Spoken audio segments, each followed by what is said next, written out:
Academia Daniel.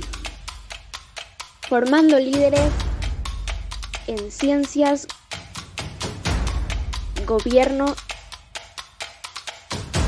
y servicio. A través de la verdad de verdades. Nuestra misión: formar líderes en ciencias, gobierno y servicio a la sociedad bajo una cosmovisión bíblica. Nuestra visión: transformar a la sociedad boliviana con valores y principios bíblicos aplicados en las diversas áreas del conocimiento científico. Nuestros pilares: formación de líderes, investigación, representación y defensa. Sean todos ustedes bienvenidos. Tengan todos muy buenas noches. Les damos la más cordial bienvenida a nuestro seminario virtual intitulado Las 5 reformas fundamentadas en los 3 pilares del liberalismo, organizado por la Academia Daniel, especialmente de nuestra área de economía, a cargo del director Fernando Bianchi Gainza. Nuestra misión, como indicábamos, es formar líderes en ciencia, gobierno y servicio a la sociedad bajo una cosmovisión bíblica, así como también nuestra visión es transformar a la sociedad boliviana con valores y principios bíblicos aplicados en las diversas áreas del conocimiento. Y es por ello que en esta ocasión hemos querido hacer énfasis en las ciencias económicas. Nos acompañan en esta ocasión nuestro director general, Ricardo Vázquez, y en el caso del director del área, no nos podrá acompañar por encontrarse ausente por motivo de viaje. Sin embargo, nos honra con su presencia el pastor Gabriel Nanetti. Mi nombre es Betty Carolina Ortuz Tellería y como directora académica en esta ocasión voy a acompañarles en condición de presentadora. Y para poder arrancar me gustaría ceder la palabra a nuestro director general Ricardo Vázquez para que pueda dirigirnos en una breve oración inicial. Ricardo, buenas noches. Buenas noches, Carolina. Buenas noches a todos. Con carácter previo, quisiera manifestar que es un honor para la Academia Daniel dar la bienvenida a todos los participantes al seminario virtual titulado Las 5 reformas fundamentadas en los 3 pilares del liberalismo. Este evento, como les decía, representa un espacio de reflexión y análisis profundo sobre las bases del pensamiento liberal y su aplicación contemporánea en el ámbito político y económico. El liberalismo, como corriente filosófica y política, se sustenta en 3 pilares fundamentales, que son la defensa de los derechos individuales, la promoción de la libertad económica y la garantía del Estado del Derecho. Estos principios no solo han moldeado sociedades a lo largo de la historia, sino que continúan siendo relevantes en la configuración de este mundo moderno. Durante este seminario exploraremos cómo estos pilares han inspirado y fundamentado 5 reformas específicas que tienen el potencial de transformar sistemas sociales y económicos. Cada una de estas reformas se basa en los valores centrales del liberalismo y aspira a promover un entorno más justo, próspero y libre para todos los ciudadanos. A lo largo de la próxima hora, invitamos a nuestros distinguidos ponentes y a todos los participantes a enriquecer este diálogo con sus perspectivas y experiencias. Esperamos que este seminario no solo genere debate, sino que también brinde ideas concretas para enfrentar los desafíos contemporáneos desde una perspectiva liberal fundamentada en la justicia y la libertad. Sin más preámbulos, damos inicio a este evento con el firme propósito de profundizar en las reformas inspiradas en los principios fundamentales del liberalismo. Eso como una breve introducción a lo que el día de hoy estamos haciendo en la Academia Daniel. Y a continuación, como siempre y como tenemos de costumbre, y es un honor para nosotros, vamos a pedir a los que están presentes y a los que puedan estarnos acompañando en las redes y cuando puedan apreciar este video, que nos puedan acompañar con una pequeña oración. Amado Padre, te damos gracias por este día, te damos gracias por todo lo que tú estás haciendo en este tiempo, en Bolivia, en nosotros y en todo el mundo. Gracias te damos porque tú eres el único que recibe la honra y la gloria por todo lo que nosotros hacemos. Cumplimos tu voluntad, Padre, y te damos gracias y te pedimos que puedas derramar tu sabiduría, tu inspiración, tu revelación, tu entendimiento para que podamos entender lo que ahora nuestro hermano Amílcar nos va a compartir. Gracias te damos. Bienvenido seas, Espíritu Santo, siempre, y te damos gracias en el nombre de Jesús. Amén. Doctora Carolina, con usted. Gracias. Muchísimas gracias. Me toca presentar a nuestro invitado especial de esta noche. Su nombre es Amílcar Ronald Alcalá. Él es ingeniero especialista en gestión pública y proyectos de desarrollo y comercio exterior. Cuenta con un diplomado en gerencia de proyectos de desarrollo. Es titulado en Ingeniería en Petróleo, Gas y Energías, becado por Cato Institute y Fundación Libertad y Progreso al Congreso El Renacer de la Libertad en Argentina y el mundo. También tiene una maestría en Gestión Pública y Gobierno. Cuenta con una formación académica y experiencia en políticas públicas, gestión de gobierno, gerencia pública, gerencia técnica en proyectos de inversión para el desarrollo y comercio exterior. Asimismo, tiene una experiencia vasta en gestión operativa para la administración de proyectos de diferentes ramas de desarrollo, como ser recursos naturales, ingeniería, energías, agroindustria, minería, construcción, vivienda, desarrollo social, seguridad nacional, con articulación también en el comercio internacional. La verdad que tu hoja de vida es tan prolífica que por factor tiempo hemos decidido resumirla o sintetizarla, pero es una honra enorme contar con su presencia. Estimado Amílcar, muy buenas noches, un gusto saludarte. A ¿Cómo continuación, está? Buenas noches. gracias. Vamos a explicar la sucinta metodología de esta ocasión. El seminario se desarrollará de la siguiente manera. Primeramente cederemos la palabra a nuestro invitado especial para que pueda hacer una sucinta presentación del contenido de la temática elegida para esta ocasión, rogando no extenderse en un lapso mayor a 45 minutos, a los fines de que podamos luego interactuar con las personas que nos sigan en redes sociales, así como también las que se conecten en esta sala virtual. Acto seguido, a la conclusión de su presentación, la suscrita moderadora presentadora hará unas breves interrogantes o preguntas para poder complementar la disertación, así como también pediré a los que nos acompañan en esta ocasión puedan interactuar y enriquecer la misma con su intervención, rogando que en el interín de la misma no se haga uso de micrófonos para evitar interferencias. En este sentido, al final también de la presentación, podemos presentar las preguntas que se formulen en nuestro chat o plataforma principal de la Academia Daniel. Esa entonces es la sucinta metodología a emplear esta noche. Y aprovechando de que en esta ocasión ha logrado conectarse en nuestro director académico del área de economía, le damos la cordial bienvenida a Fernando Gainza. Fernando, qué gusto tenerte aquí, bienvenido. Seas muy bienvenida. Muchas gracias, Carolina, un placer saludarlos, aquí atento y encantado de compartir este tiempo con ustedes. Muchas gracias. Gracias a ti, qué bueno que pudiste conectarte a pesar de la distancia y bueno, inconvenientes también que a veces esto produce para la conectividad. En consecuencia, tienes uso de la palabra, Amílcar, puedes compartir la pantalla, tu presentación y a partir de este momento la misma es toda tuya.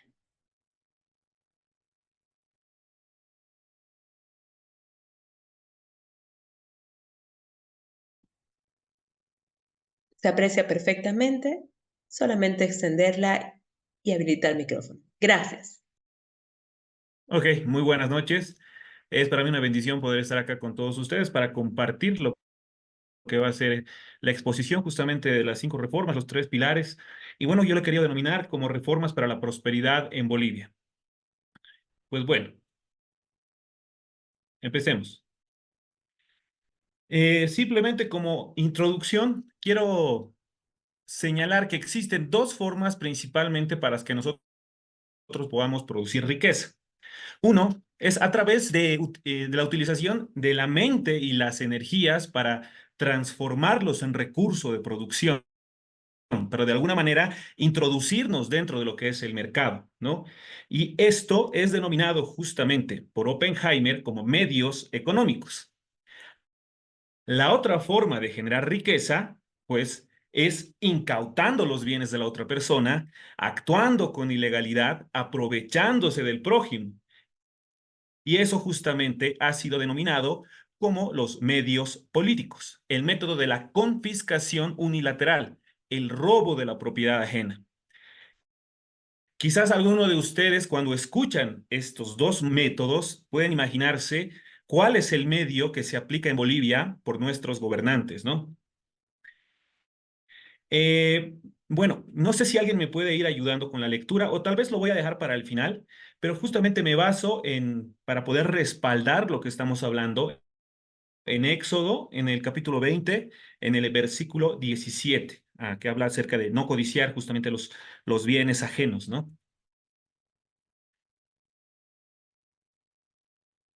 Bueno, voy a citar a Murray Rothbard al respecto de algo que menciona, que dice: el Estado se puede ilustrar de la siguiente manera. En las colinas del sur de Rirutania, yo le he añadido las cursivas y el color, Bolivia, un grupo de bandidos, federaciones, organizaciones sociales, centrales, malos sindicatos, se las arregla para controlar físicamente ese territorio. Y finalmente, su líder se proclama rey del gobierno soberano e independiente de Ruritania del Sur, o, como nosotros podemos identificar, presidente del Estado Plurinacional de Bolivia. Si después él y sus hombres tienen la fuerza suficiente para mantener ese poder durante un largo tiempo, hablamos de 19 menos 11 meses, ¿no? Pues que es lo que han gobernado, he aquí el nuevo Estado, y se ha unido a la familia de las naciones. Entonces, el ex jefe de los bandidos se ha transformado en la nobleza legítima del nuevo rey. Esta es una cita de Murray Rothbard a la que yo le he añadido las cursivas para que nosotros podamos tener una contextualización. Pues bueno, hablando acerca de lo que vienen a ser los datos económicos en Bolivia, esto para contextualizar un poco más. Entonces, nosotros ya tenemos una deuda política, según el informe, el reporte de la Fundación Milenio, de 5.436 dólares, solamente del 2023. Y ya se ha acumulado este stock de deuda con 36.296 millones. Actualmente, según el Banco Central de Bolivia, que no es una fuente fidedigna por obvias razones, nos indicaría que estaríamos en 1.700 a 1.800 millones de dólares. ¿Qué ha sucedido con el crédito al sector público? Pues lo que sucedió es que se aumenta y las reservas han caído en un 18.4%, aumentando en un 98, en un 93% el crédito al sector público. La masa monetaria ha aumentado en un 9% y el déficit, que todavía nos lo quieren ocultar, ya, o sea, hay un reporte y un cálculo que da el 12% del PIB. Estamos hablando de 5.000 millones de dólares. Entonces, la política monetaria ha sido de alguna manera supeditada o subordinada a la política fiscal, centrada en financiar lo que es en nuestro país el déficit fiscal, ¿no? Y bueno, esta es nuestra situación. Ahorita somos primeros en algo, lastimosamente en lo peor. Nuestro riesgo país es de 2065. Este es el indicador de mercados de bonos emergentes. Somos un país no confiable para la inversión. Entonces, ahora vamos a vamos a entrar en materia. Vamos a hablar de las reformas estructurales liberales. Para esto, justamente el Foro Liberal se ha encargado de desarrollar 5 reformas.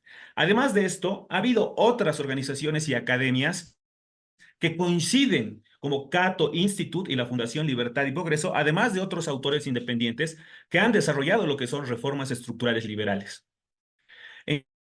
Entonces, ¿qué es lo que impide prácticamente a los liberales o a quienes creemos en el libre mercado aplicar lo que es las reformas para una Bolivia, en este caso, más fuerte económicamente, con una prosperidad a largo plazo? Pues principalmente la fuerza sindical, las organizaciones sociales y todas estas plataformas que de alguna manera generan opinión pública han ingresado en el imaginario colectivo que no se pueden implementar las políticas públicas liberales, porque hay altos costos sociales y políticos que van a generar esfuerzos y sacrificios por parte de la población. Y eso es totalmente falso. Por lo menos nosotros ya entendemos que cuando se habla de una reforma con ciertas medidas iniciales de shock y otras de mediano y de largo plazo, los costos o los sacrificios o los esfuerzos son mucho menores que los que actualmente nosotros estamos viviendo con esta recurrente crisis, que ya tiene aproximadamente unos 5 años que le estamos sintiendo con mayor agudeza. Además, que no se resuelven los problemas económicos, sino que se agudizan. Si ustedes pueden ver la diapositiva, ya he puesto que se debe aprovechar la luna de miel. ¿A qué se refiere esto? Pues bueno, en caso de que ocurra algo milagroso como lo que ya hemos visto que sucedió en 2019 y que gracias a Dios se ha ido un gobierno socialista, pues lo que le va a tocar afrontar al próximo gobierno es una crisis, ¿no? No va a haber para nada lo que es seguridad jurídica, no va a haber financiamiento, no va a haber inversión.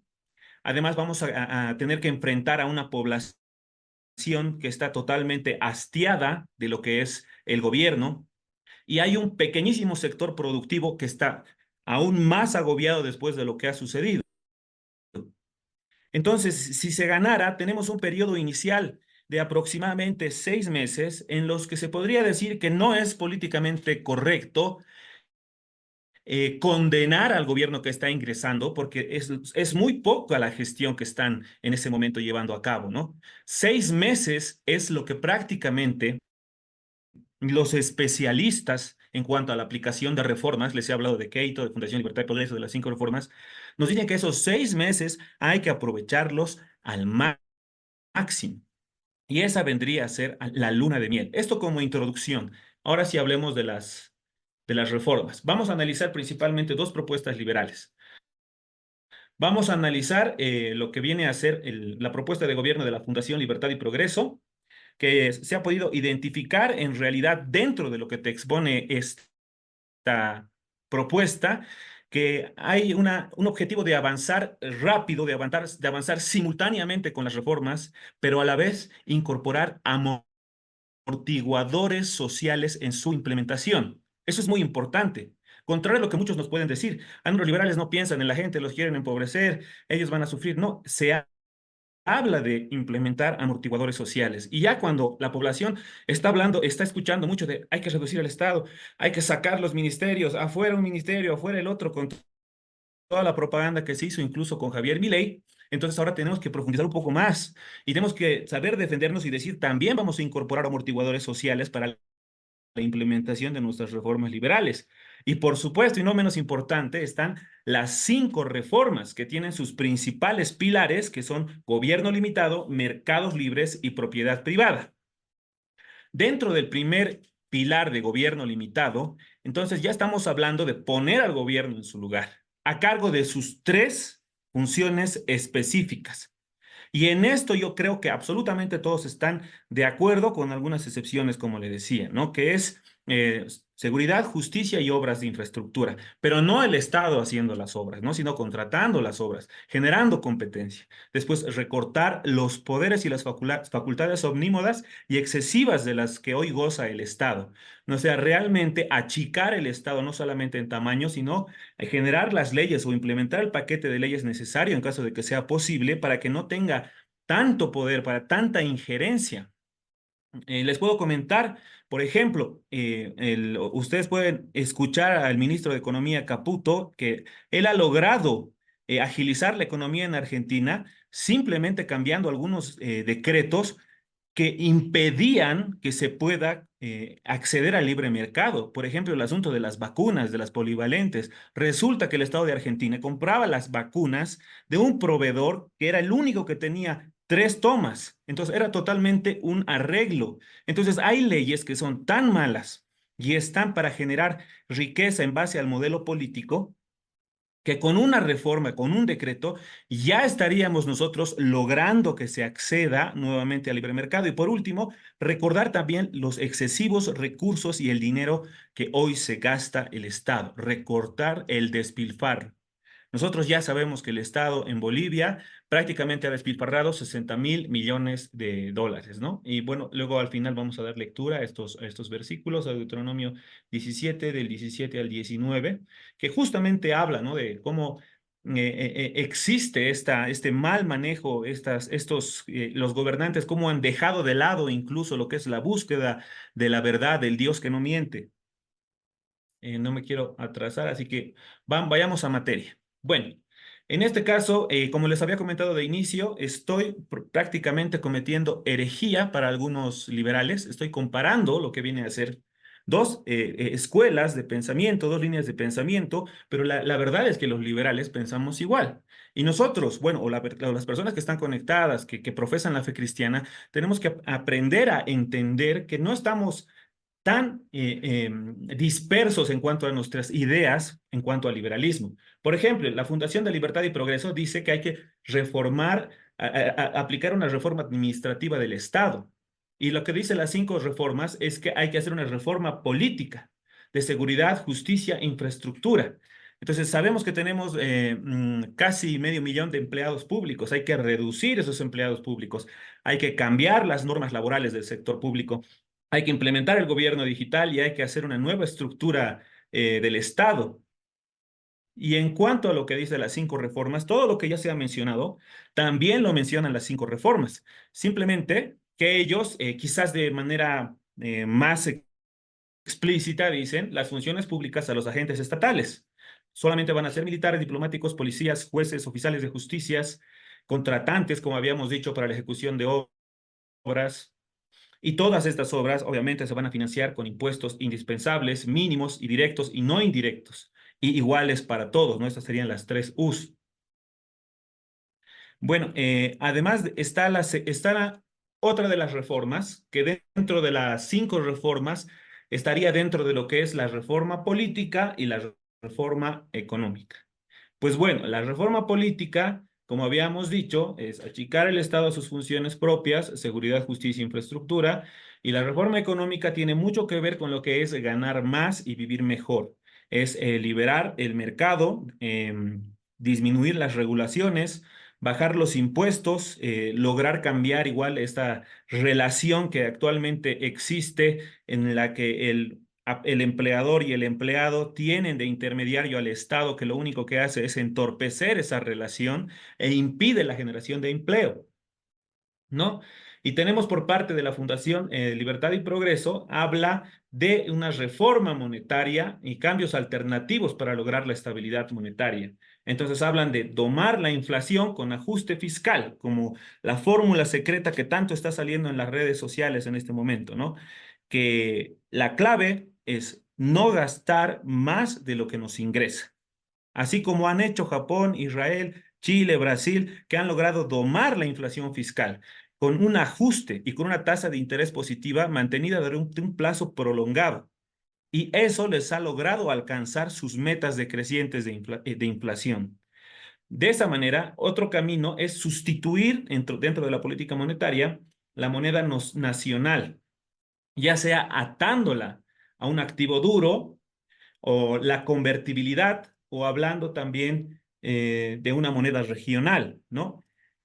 Entonces, la primera reforma justamente habla de ir en contra de lo que es los monopolios, ¿no? Incluso lo que habla específicamente el Foro Liberal, hablar es ir con un respaldo de oro, que la verdad es que es muy interesante hablar de un respaldo oro, que es como se debería manejar incluso la moneda, ¿no? A diferencia de Cato Institute, ellos dicen, puede ser una moneda dura, una moneda o convertibilidad, como en los años 90, hacia Argentina, ¿no? Un dólar era igual a un peso. Luego, dentro de lo que son las reformas, también está la mega desregulación, la simplificación de las trabas administrativas para la actividad productiva, lo que sería el equivalente en las 5 reformas a ganar más y vivir mejor. eliminar todo lo que son las regulaciones que frenan el comercio. Porque en los últimos años en Bolivia se ha de alguna manera intervenido los mercados no solo de exportación, sino también de importación. Por estos cupos, con estos cupos, ellos justifican que no puedan ingresar ciertos productos y les ponen aranceles, y en Bolivia hemos llegado a un arancel de 45%. Imagínense la pérdida del importador, ¿no? Aparte que hay un exceso burocrático en el comercio.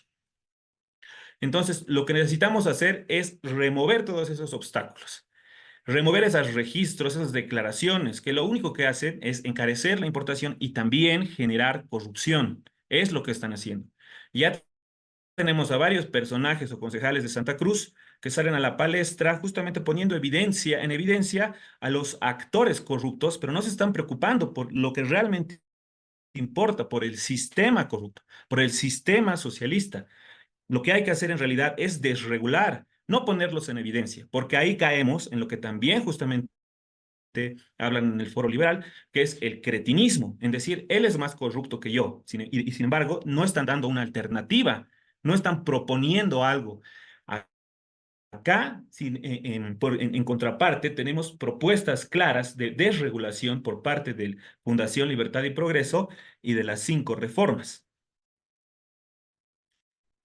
Otra de las reformas que es muy importante es la reforma laboral. Privilegiar los acuerdos laborales a nivel de empresa sobre los acuerdos colectivos a nivel sector o de actividad. Esto quiere decir que ya no existan esa injerencia por parte del Estado, incluso por parte de sindicatos o por parte de agentes externos que entorpecen lo que es la empleabilidad, la generación de empleo. Contrario a lo que podrían pensar, cuando se establece un salario mínimo, por ejemplo, esos costos de alguna manera los va a asumir el empresario o el productor, pero se los va a transmitir inmediatamente al consumidor. Entonces ahí estamos afectando en doble partida. No estamos generando empleo y hay una posibilidad de que se incremente el precio final. Entonces, ¿quiénes pagan en este caso? Pagan los pobres. Dentro de la reforma económica Ganar Más para Vivir Menos, nos dice que tenemos que poner a cargo de las actividades económicas a los agentes económicos, que no son los políticos, funcionarios, ni los burócratas, sino los trabajadores, los empresarios, los gerentes de la prosperidad, los capitalistas, ahorristas e inversionistas. Ellos vienen a ser en realidad, como ya seguramente muchos hemos escuchado, los verdaderos benefactores sociales. Aquí sí tenemos el verso, así que lo voy a leer. Mateo 20, versículo 13 y del 15 al 16. Pero respondiendo el dueño dijo a uno de ellos: amigo, no te hago ninguna injusticia. ¿No conviniste conmigo en un denario? ¿No me es lícito hacer lo que quiero con lo que es mío? ¿O es tu ojo malo porque yo soy bueno? Así los últimos serán primeros y los primeros serán los últimos. Pues el que alguien alguna vez ha tenido la osadía de comparar la enseñanza de la doctrina bíblica con el socialismo, pues ese alguien es totalmente o un ignorante o un maquiavélico. Y creo que hay más de lo segundo que de lo primero. Acá podemos ver evidentemente que lo que respalda, como en varios otros versículos, la palabra de Dios, es el trabajo, es la riqueza honesta. Cuando en tu corazón está realmente el seguir a Cristo, pero que tú entiendes que generando riqueza, aprovechando tus dones, puedes servir también a la obra, puedes ayudar a la obra del Señor Jesucristo. Entonces, vamos con el siguiente, que es el punto 5, que viene a ser la reducción de los planes sociales y dirigirlos hacia el fomento del empleo privado, supresión de fondos asignados a la economía popular. Esto también está dentro de lo que es la reforma económica, ganar más y vivir mejor. Porque lo que nos plantea en realidad es salir del escenario de crisis. Porque existe una bajísima calidad institucional actual. Hay una insuficiente inversión, hay una bajísima creación de empleo. Entonces, ¿cuál es la respuesta política? ¿Cómo tú convences al electorado? ¿O cómo quieres de alguna manera aletargarlo? Pues la respuesta siempre va a ser política. Existen algunas excepciones. Por ejemplo, crean empleo público, pero otra de las alternativas es multiplicar los planes sociales. Entonces, ¿ahí qué estamos haciendo? De alguna manera estamos generando mayor déficit, estamos gastando y gastando y gastando, y por eso también en Bolivia tenemos un PIB falso, porque se está considerando todos estos empleos públicos que la verdad no deberían considerarse. Se conforma un círculo vicioso donde en realidad se está autoalimentando el déficit fiscal, la inflación y el endeudamiento. Entonces, al hacer una reforma laboral, hay un fomento para lograr una relación equilibrada con los empleadores. De esa manera, reducir los planes sociales, porque a eso es lo que nosotros debemos apuntar, como habíamos dicho hace un momento. La fórmula, la clave, déficit cero, no gastar más de lo que tenemos, ¿no?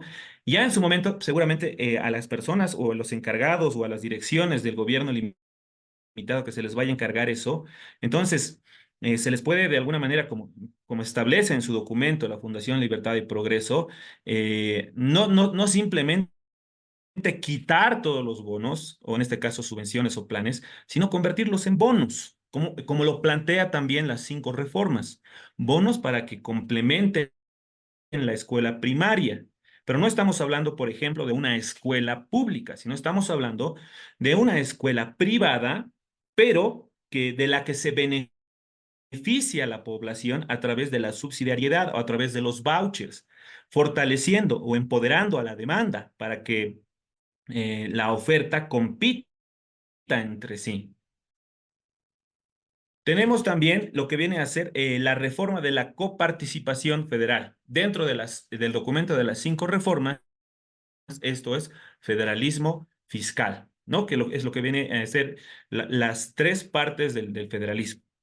Entonces, lo que acá se quiere hacer es que aproveche, en este caso, cada departamento o cada región de sus potestades tributarias, reteniendo no permitiendo que la nación retenga estos impuestos, sino que sean más bien aprovechados, en atención incluso a la ley de autonomías que no se aplica como debería aplicarse, ¿no? Y lo que nos dice, en este caso, la reforma, es que haya los 3 federalismos a nivel regional, a nivel municipal y a nivel de cada departamento y municipio. Se podrán ellos regular porque van a estar más cerca de las necesidades de su gente. Como gobierno regional, como entidad, como ETA, territorial autónoma en nuestro léxico, en nuestro país, ellos van a conocer las necesidades que tienen. Entonces, eso les va a permitir evitar un gasto excesivo perjudicial para la economía y hacer más bien su gasto más eficiente, porque están más cercanos para evaluar cuáles son realmente sus necesidades. Ahora hemos llegado a lo que viene a ser la reducción de la carga impositiva en consonancia con la reducción del gasto. ¿Cuán importante? ¿Cuánto se ha hablado? Creo que incluso algún político socialista por ahí ya ha hablado de reducir el impuesto. Bueno, eso es prácticamente imposible porque ellos no se van a perjudicar. Ellos proponen reducir los impuestos, pero la realidad es que ellos viven de los impuestos altos y sostienen un Estado inmenso. Lo primero que tenemos que pensar es que las reformas se aplican todas en diferentes momentos, pero muchas veces también en paralelo. Entonces, ¿qué sucede? Se reduce el Estado. Eso quiere decir que ya no va a haber gasto excesivo. Ya no va a haber igual imposiciones altas en cuanto a recaudaciones para toda la población. Eso quiere decir que le estamos quitando el privilegio al gobernante. Entonces ellos jamás van a reducir los impuestos. No les interesa reducir el Estado. No pueden aplicar una reforma y luego dejar de lado otra. Lo que nos dicen las 5 reformas acerca de esto es que hay solamente será un medio por el cual el Estado podrá sostener financieramente sin abusar de los recursos de los ciudadanos en cada uno de los países. Hoy hay muchos impuestos, muchos aranceles que se llevan una importante parte de lo que viene a ser la riqueza de nuestras personas, ¿no? De nuestra población. Tiene que ser un impuesto único, un impuesto universal y tiene que ser un impuesto uniforme. Bueno, entonces acá es muy importante hablar de lo que viene a ser la ley de Laffer o el efecto Laffer, que de alguna manera explica que a menores impuestos hay una mayor recaudación porque se amplía la cantidad de contribuyentes. Entonces va a ser mayor lo recaudado. Entonces acá en realidad se están aplicando las reformas 1 y 2, porque ya no van a haber altos gravámenes, sino más bien estos van a ver sustituidos, ¿no? Por lo que ya hemos hablado hace un momento, que es un impuesto, que son las tres Es, un impuesto sin excepciones, un impuesto igual para todos, un impuesto único. Entonces, lo que nos dice la Fundación Libertad y Progreso es que se desarrollen disposiciones específicas y distintas orientadas a empresas, a ciertos sectores, actividades geográficas a los que se les pueda reducir considerablemente el impuesto. Una de las cuestiones que más afecta justamente son los gravámenes aduaneros. Entonces, se debemos alentar a la inversión y para eso, para lograr nuevamente que se recupere la seguridad jurídica, entonces tenemos que dar una situación que permita a la gente elegir, al empresario elegir venir a Bolivia. Algunos autores lo han denominado como la ley de los pies. ¿Eso qué quiere decir? Que, bueno, a mí me conviene mudarme a este país porque hay una diferencia plausible en cuanto a lo que es el tratamiento impositivo, me permiten ser más libre, entonces yo en ese sentido me voy a mudar a Argentina, por así decir. No todos esperamos que le vaya muy bien para que se pueda replicar justamente estas reformas que estamos mencionando que se están aplicando también en la Argentina. Y además, dentro de lo que viene a ser la reducción de la carga impositiva, tenemos que considerar que es muy importante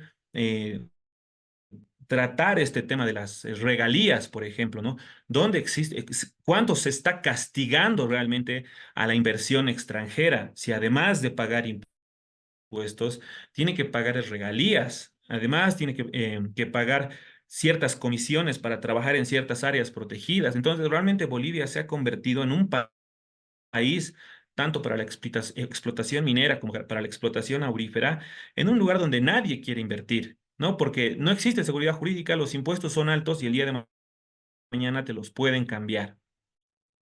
También tenemos la reforma previsional, lo que viene a ser la eliminación de los privilegios. Entonces, lo que queremos hacer es alinear el nivel del gasto y de los beneficios estándares internacionales, terminando con la asignación o con el otorgamiento de subsidios, de capturas y de rentas, respetando lo que es los derechos de los que ya están jubilados.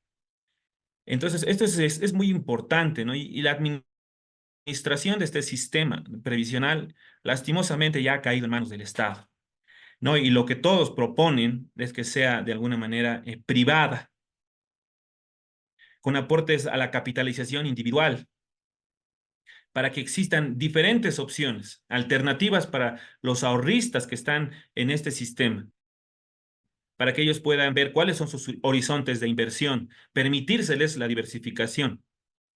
Lo que lastimosamente ocurre en contrapartida es que lo que nosotros tenemos es una gestora que prácticamente ha obligado a todos a migrar, donde están ahora jugando con lo que viene a ser la jubilación de las personas. Y en algún momento, como ya ha sucedido en otros países, los grandes afectados van a ser los jubilados. Entonces, lo que nos dice las 5 reformas es que las jubilaciones más miserables son lastimosamente para los pobres. Nuestros ancianos no están siendo honrados en su vejez, como nos dice la palabra de Dios, sino que más bien ellos cuentan con fondos insuficientes, porque a lo largo de su vida se les ha impedido ahorrar. No solo han sido mal pagados, sino que ahora también van a tener una mala jubilación. El Estado no sirve, como ya alguna vez han escuchado seguramente dentro de este seminario, el Estado no sirve ni para hacer lápices, ni tornillos, mucho menos computadoras o papas fritas o no sé qué otras cosas se han animado a hacer en el gobierno, en el Estado plurinacional. Entonces, imagínense cómo ellos van a poder administrar la gestora en este caso, ¿no? Son grandes cantidades de dinero y lastimosamente están en manos de los peores administradores. Bueno, otra de las reformas, ¿no? Y quiero aquí simplemente hacer hincapié. Como hemos podido ver, los liberales pensamos igual, más que tener diferencias, nosotros tenemos muchas coincidencias. Sí existen distintas escuelas o líneas de pensamiento, pero acá aprovecho para decirles que en Argentina hay un presidente liberal libertario que está teniendo que gobernar como un liberal clásico, y eso no está mal, porque de eso se trata justamente la priorización de políticas públicas, de eso se trata la generación de valor, de lograr, como habíamos dicho en algún punto, que estos efectos de shock no sean tan impactantes para aquellos que no tienen la capacidad de soportarlos por sí mismos. Y pues el gobierno de Javier Milei lo ha hecho, se ha encargado de subir las pensiones para las mujeres embarazadas, también de generar empleo, además de controlar todo lo que es la macroeconomía.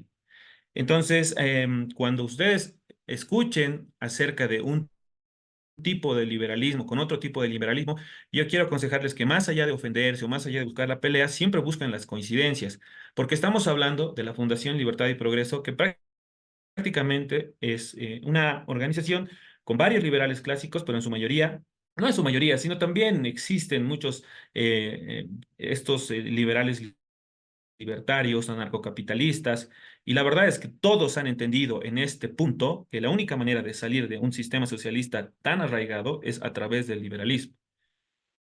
Acá está, por ejemplo, otro de los ejemplos, que es la reducción hasta la eliminación de los subsidios a la energía y al transporte. Dentro de las 5 reformas, esto puede considerarse dentro de lo que es recortar los poderes y facultades omnímodas y excesivas de las que goza el Estado y recortar los recursos excesivos y el dinero que hoy se gasta el Estado. Bueno, no somos los únicos en la región que hemos tenido, por ejemplo, estos subsidios a la energía, estos subsidios al transporte, y de hecho todos, todos han considerado en su plan, cuando los intelectuales les ha tocado proponer algunas reformas liberales, han considerado que se quite, ya sea paulatinamente, para llegar a un punto en que se pueda quitar todos estos subsidios, ¿no? Como lo que ocurre que más o menos ya se ha subsidiado el 60% del precio del combustible. Existen formas de quitar ese subsidio, pero la realidad es la voluntad política lo va a querer hacer. Le vas a quitar el financiamiento, por ejemplo, a quienes puedes quitarles. Creo que nosotros ya sabemos quiénes son los grandes consumidores de diésel y de combustible.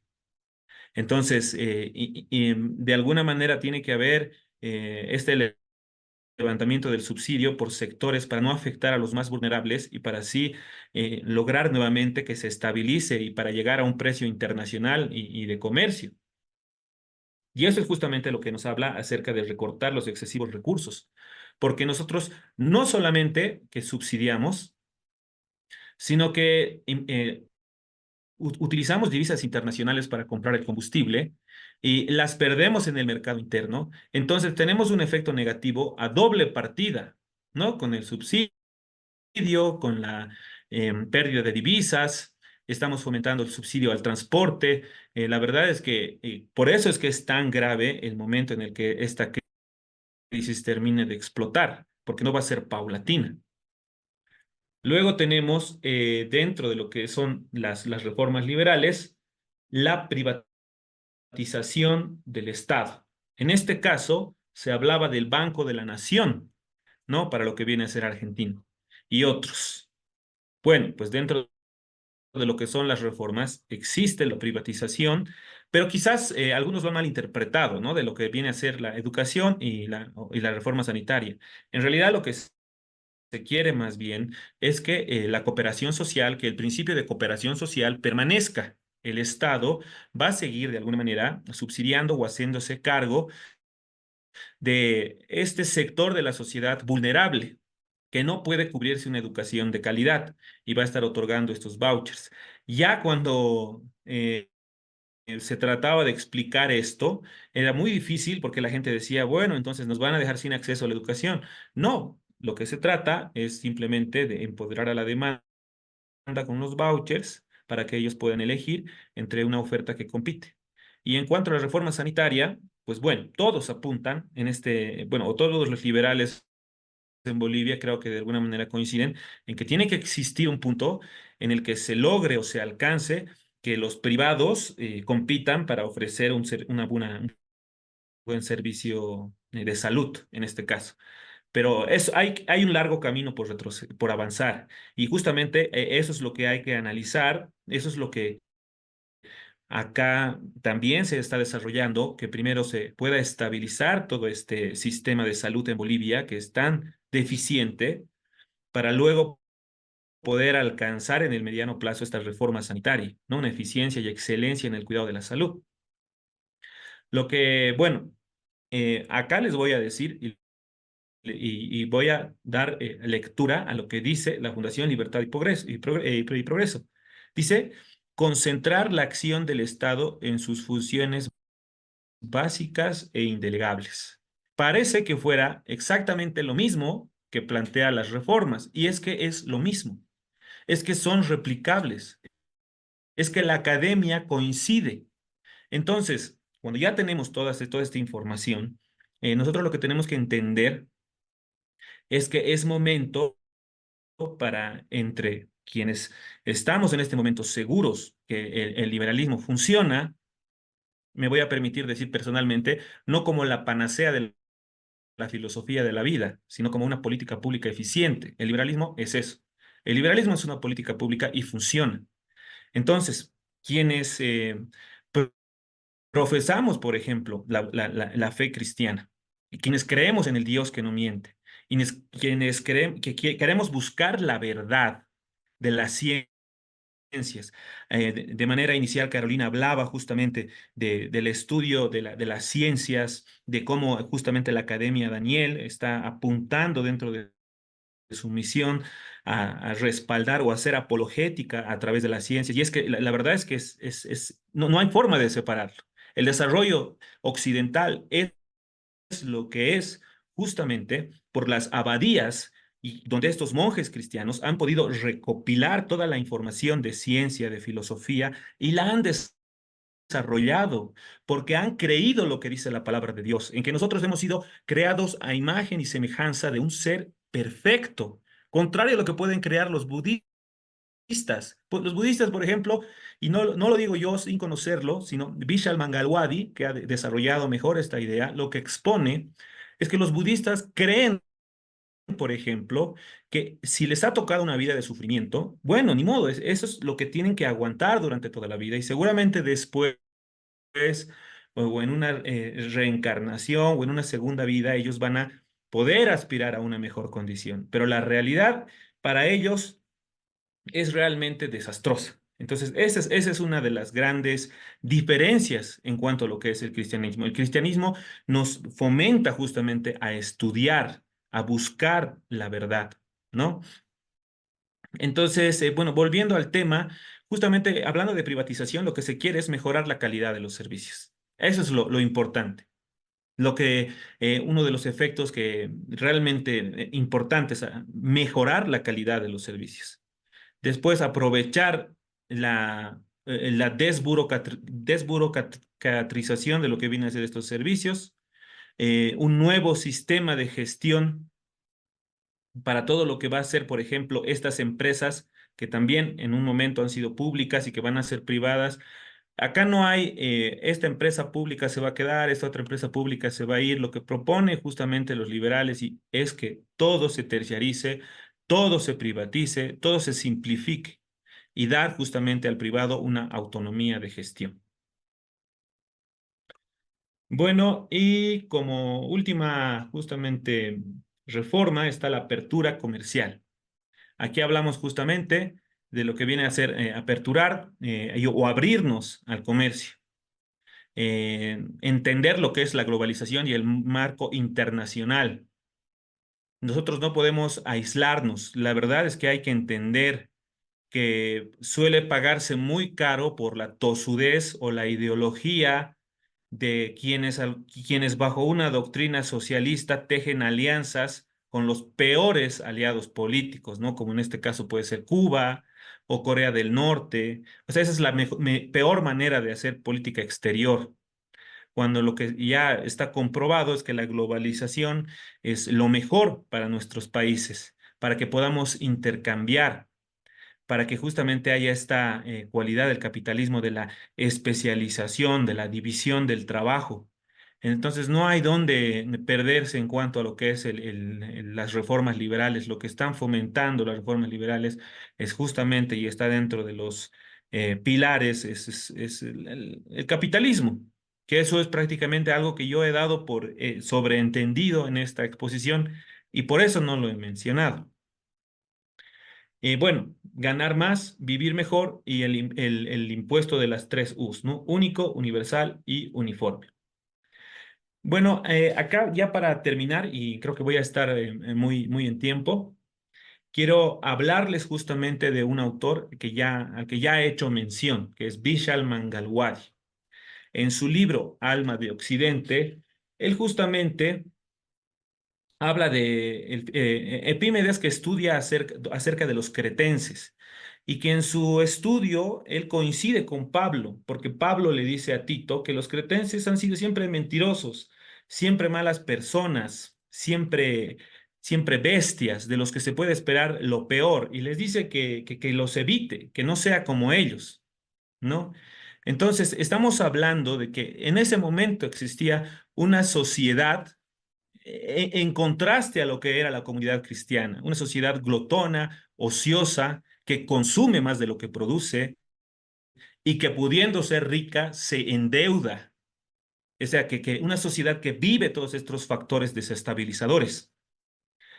Cuando uno vivía con los cretenses, solamente había una cosa de la que podía estar seguro: la traición, porque no había entre los cretenses una sociedad civilizada, no había verdades trascendentes.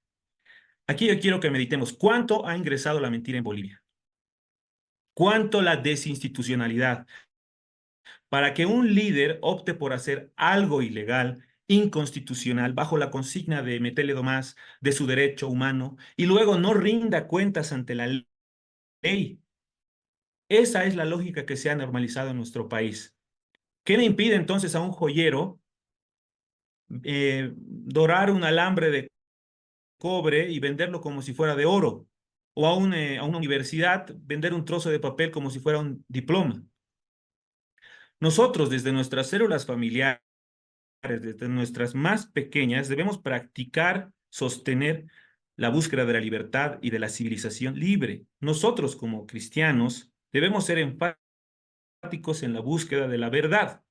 Necesitamos crecer en entendimiento y reajustar nuestra mente, nuestra vida, para sintonizar con la verdad. Pablo ha sido el revolucionario misionero. Prácticamente ha revolucionado toda Europa con sus asociados y ha logrado establecer comunidades que buscaron y adoraron a Dios, al Dios que nunca miente, buscando justamente la verdad fidedigna. Aquí me parece que es muy importante que puedan leer la cita que he puesto en la diapositiva, que es de Vishal Mangalwadi, que dice: las culturas moralmente envilecidas tienden a ser controladas por unos pocos ricos. Sus riquezas proceden del poder, la extorsión y la guerra, no del trabajo diligente y honesto. La facilidad para hacer negocios se encuentra siempre a nivel muy bajo en una cultura de corrupción. Bueno, muchas gracias. Muchísimas gracias a ti, querido Amílcar. Gracias por esta muy breve explicación, pero bastante consistente en la materia. Y te comento que hay mucha expectativa en nuestro auditorio porque hay algunas personas que ya han formulado preguntas por chat. Por ende, me permito dar lectura a una de ellas, pues nos honra con su presencia la doctora Dorita Montenegro. Ella es una constitucionalista muy destacada en nuestro medio y formula la siguiente pregunta. Buenas noches, dice. Interesante las 5 reformas. Me alegra que insistan en el liberalismo, pero la gran pregunta, ¿cómo se puede convencer a un pueblo que está acostumbrado a ser protegido económicamente por el padre Estado, una suerte de paternalismo de Estado, con subsidios, bonos, fuentes laborales del Estado sin necesidad, sin capacidad, estudio totalmente gratis, obligación al empleador de mantener al trabajador, aunque sea negligente, ignorando que esta protección proviene de 3 fuentes de recursos económicos? Uno, es esfuerzo de pocos, quienes tributan. 2, los préstamos sin control que nos endeudan interna e internacionalmente a las generaciones actuales como a las siguientes. Y 3, la venta de recursos sin control y sin industrialización, vale decir sin valor agregado. Luego dice, creo que pocos entendemos estas conversas y el pueblo no quiere hacerse responsable sino solo recibir. Y es ahí el desafío que pido a Milcar, bueno, también nos acompaña en esta ocasión el destacado Gabriel Nanetti, él es también economista de formación, y otras personas como en este caso Walter Gutiérrez, también es de formación en el área económica, ciencias exactas. Creo que hay varias personas que en este panel que podrían muy bien interactuar y complementar la intervención. Una pregunta bastante fuerte, pero que amerita una explicación, creo, muy desarrollada, estructurada y que puede en este sentido ser enriquecida con el aporte de todos ustedes. Primeramente, por una cuestión de cortesía, cedo la palabra a nuestro invitado, Amílcar. ¿Qué opinión te merece la pregunta que nos plantea la doctora Dorita Montenegro? Bueno, me recuerda, la verdad, a la pregunta que se hacía justamente Axel Kaiser en una de las conferencias a las que pude asistir. Y él decía, ¿por qué perdemos los liberales? Porque prácticamente eso es lo que nos está preguntando la persona que ha formulado la pregunta de manera tan estructurada. La realidad aquí es que los liberales pierden porque se han dedicado ellos a enfrentar la filosofía y a los juristas con cuentas, con números, y eso ha dejado de convencer a la gente. Pero llega un punto, como en el que nos encontramos ahora, que la gente, voy a diferir de quien ha hecho la pregunta, la gente no está acostumbrada a recibir del Estado, no está acostumbrada a prosperar por el Estado, sino que subsiste a pesar del Estado. Y eso es lo que podemos ver con 85 o 90%, perdón, ya de informalidad en Bolivia, donde incluso contrabandistas, gremiales, se han convertido, a mi criterio, en los verdaderos benefactores del Estado Plurinacional de Bolivia, porque están progresando a pesar de lo que viene a ser el Estado. No tenemos nosotros un sistema de planes o de bonos como el que tenían ellos en Argentina, por ejemplo, ¿no?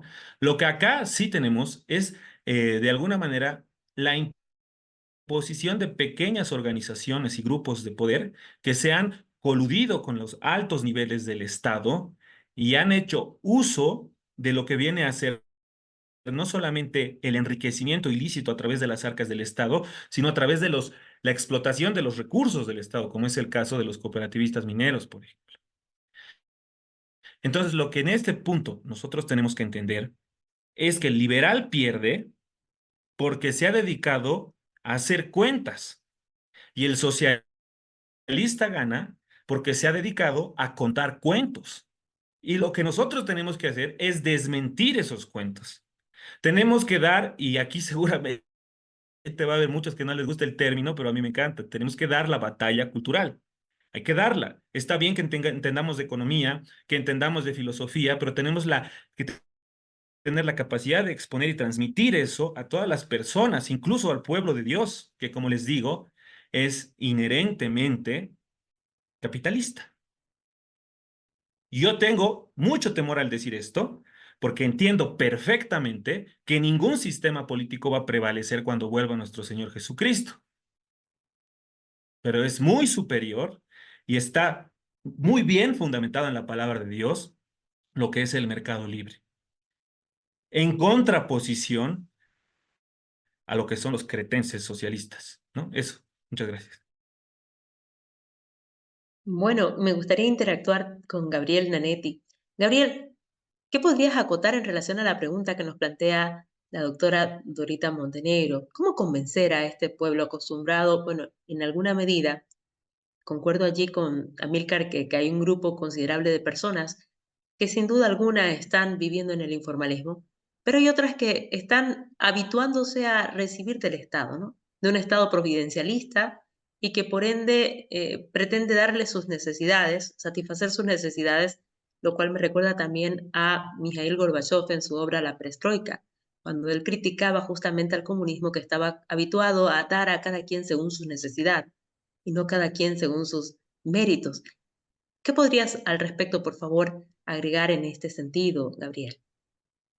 Bueno, primero felicitar a Amílcar por la excelente exposición que ha hecho esta noche. Es el sentir de todos los liberales lo que él ha expuesto esta noche. Creo yo que fue muy buena la exposición. Pero contestando un poquito la pregunta de la señora que formuló el interrogante, podría acotar a lo que ha dicho muy claramente en la última parte de su intervención en la respuesta, Amílcar, es que él ha dicho que tenemos que dar algo que a muchos no les gusta bajo este término que se llama la batalla cultural. Y me adhiero 100% a la idea, porque la batalla cultural es la batalla de las ideas. Y cuando cambiemos las ideas, pues podremos cambiar también, digamos, la percepción de las personas y llevarlas, digamos, hacia la ejecución de mejores políticas, a creer en la ejecución de mejores políticas. Debemos aprovechar esta idea y aprender también de los de la izquierda, que ellos han sido muy hábiles en contar una narrativa. Los liberales necesitamos encontrar una narrativa que sea bastante suficiente para tomar la batalla cultural y poder implantar nuestras ideas. Y aprovechar también de apuntar, creo que es esencial, apuntar la culpa de quién es la culpa. ¿A qué me refiero con esto?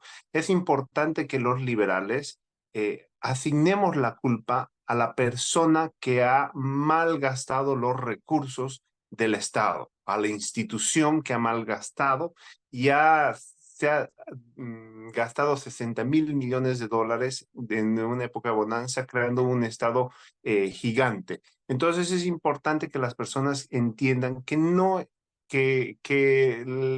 ver, que el vehículo de la crisis es el excesivo gasto público. Entonces, dentro de esa narrativa debe haber, debemos exponer ese vehículo. Creo que eso es importante. Y aquí hay una pregunta dentro del chat también que nos dice lo siguiente. ¿Es necesaria la abolición de las subvenciones de los hidrocarburos? ¿Es esta una medida liberal? ¿Qué opinas, Amílcar? ¿Es necesaria la qué, perdón, de hidrocarburos? La abolición de las subvenciones de hidrocarburos. ¿Cómo expuesto? Y como no solamente nos planteamos nosotros. Eh, lo, lo que hay que hacer es aplicar una reforma que permita levantar la subvención paulatinamente a los sectores que van a poder lidiar de manera inicial con con este levantamiento de la subvención. Porque, en efecto, va a ser seguramente una medida que a nadie le va a gustar, pero ahí entran bastantes criterios, ¿no? Como, ¿cuál es el sector que más consume? ¿Cuál es el sector que más se beneficia? Aquí yo les voy a pasar un dato de una investigación que hice acerca de minería aurífera. ¿Ustedes sabían que el Estado prácticamente le está financiando el combustible a un negocio que te da prácticamente un 200% de utilidad? Estamos hablando del más grande exportador. El año 2023 se ha llegado a 3.5 mil millones de exportaciones en oro. Y nosotros, bueno, en este caso el Estado, no nosotros, les subvenciona lo que viene a ser el diésel a ellos. Entonces, ellos, por ejemplo, no hay que levantarles totalmente la subvención, ¿no? Y existen otros rubros también que no me voy a animar a decirlos, pero bueno, que también habría que levantarles, ¿no?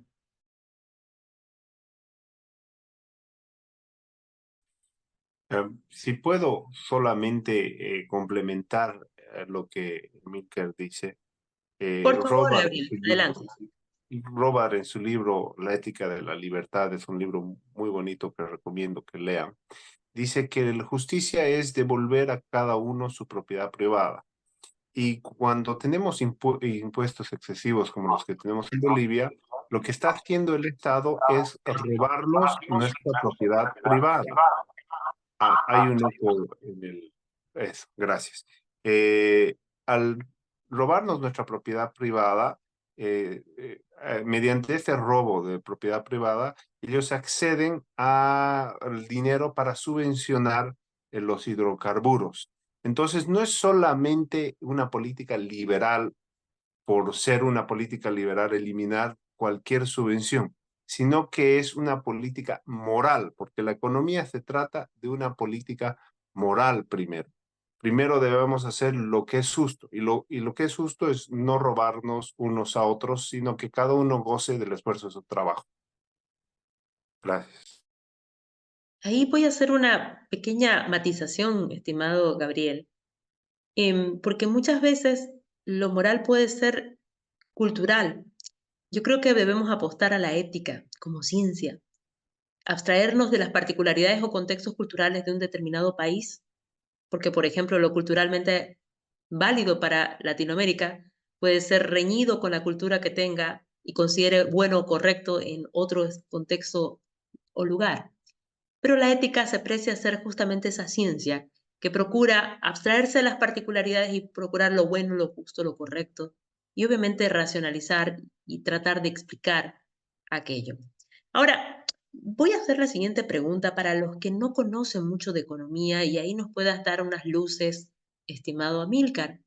Mira, hay algunas personas que suelen hablar, ya que hablamos de Estado, porque es innegable que al hablar de economía pública vinculemos a la forma de Estado. Hay algunos que nos hablan de un Estado interventor y ahí entonces hablamos de economías socialistas o de corte comunista, o nos hablan de Estado gendarme para hablarnos de una economía de tipo liberal, haciendo referencia a Adam Smith, que es muy destacado en esta materia. Sin embargo, hay otros que nos hablan de economía mixta o economía social. ¿Y por qué hago esta referencia? Precisamente porque dentro de nuestra economía o planteamiento que se plantea dentro del texto constitucional de régimen económico, nuestra constitución se inclina por una economía precisamente social y democrática de derecho, y esto permite una tendencia o inclinación natural hacia una economía mixta. ¿Podrías darnos las pautas de cuáles son las diferencias entre estas tres clases de economía? Una economía liberal, socialista o comunista, y una economía mixta o libre de mercado. Si son lo mismo, o qué podría diferenciarlas a unas de otras. Bueno, principalmente la doctrina económica liberal se basa en lo que viene a ser la libertad del individuo de poder asociarse, de poder generar riqueza, de poder planificar su vida y prácticamente de poder ser feliz a través de los medios naturales. ¿Y cuáles son los medios naturales? Es el modelo económico de la prosperidad en el que cité, por ejemplo, de Oppenheimer, ¿no? En el que las personas utilizan toda su creatividad para encontrar ese producto que necesita, requiere la población además de él, y lo puede intercambiar y lo puede vender, ¿no? Y engrana con lo que viene a ser la economía de mercado. Eso es lo que defiende el liberalismo, ¿no? No quiere decir eso que va en contra de algún nivel de, qué sé yo, no quiero decir colectivización, pero digamos, no es el liberalismo para nada egoísmo ético, no es aislarse de la sociedad tampoco, ni tampoco es relativismo moral, por así decir, ¿no?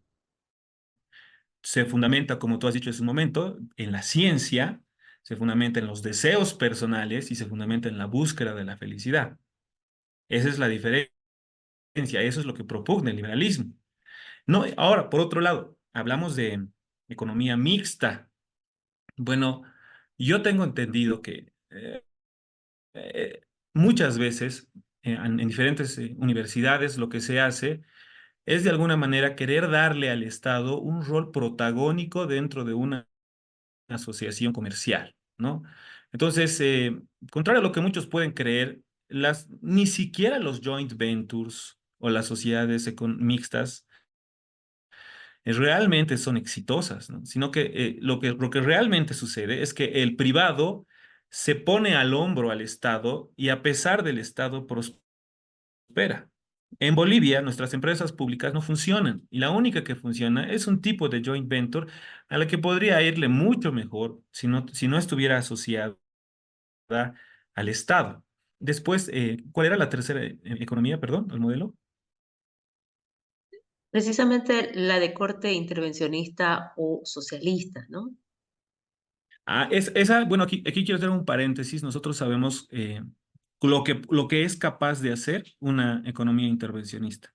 O sea, el objetivo de las políticas públicas, políticas económicas y una economía intervencionista es que se elimine lo que es el libre mercado y que no exista la capacidad de hacer cálculo económico, porque eso es en realidad, y Mises lo definía así, donde es imposible hacer el cálculo económico. Esa es una sociedad socialista, donde no puede la caserita, por ejemplo, hacer sus cálculos para saber cuánto tiene que gastar en sus insumos y a cuánto tiene que vender para que le ingresen más que sus egresos y de esa manera tener utilidades. Eso no se puede hacer en Cuba. Eso la gente no puede hacer tampoco en Venezuela. El común de la gente no lo puede hacer. Entonces, cuando ya tienen ese paso, entonces ya van por las otras libertades. Ya van, o en paralelo, incluso muchas veces, ya van contra la propiedad privada, contra la libertad de asociación, contra la libertad religiosa, lo que justamente han tratado y van a seguir tratando en nuestra sociedad. Entonces, el gobierno intervencionista no le interesa solamente apropiarse del desarrollo económico, le interesa apropiarse de tu vida. Quiere esclavizarte. Por eso dice un economista muy conocido, Tupi, apellida, dice, even more important than economical development is freedom. Aún más importante que el desarrollo económico es la libertad. Qué interesante. Ahí, bueno, lamentablemente el tiempo a veces nos apremia, pero pregunto, dentro de estas tres corrientes o posturas, tal vez ahí Gabriel nos pueda complementar, ¿hay algún sustento bíblico que las refuerce? ¿Encontramos alguna base dentro de la cosmovisión bíblica que pueda reforzar alguno de estos modelos? Sí, es muy importante hacerse esa pregunta porque, como decíamos anteriormente, cuando hablamos de moralidad o hablaba de moralidad, me refería a lo que Mises llama, y también el profesor Alberto Venegas Lynch, una jerarquía de valores. Y la Biblia tiene establecida una jerarquía de valores, que es la jerarquía de valores que se han establecido a partir de 1776 en la Declaración de Independencia de Estados Unidos en Occidente y su confirmación con la Revolución Industrial en 1820, o sea, el nacimiento de el capitalismo moderno que conocemos. Esta jerarquía de valores está muy bien establecida en la Biblia. Por ejemplo, la Biblia dice, no robarás. Por ejemplo, dice, no matarás. Estos dos elementos que encontramos básicamente en un mismo capítulo dentro de los 10 mandamientos son bases fundamentales a los 3 derechos declarados en la Declaración de Independencia de Estados Unidos, que todos los hombres somos criados iguales, un elemento más, igualdad ante la ley, y que todos tenemos un valor intrínseco de tener la vida, la libertad y la búsqueda de la felicidad.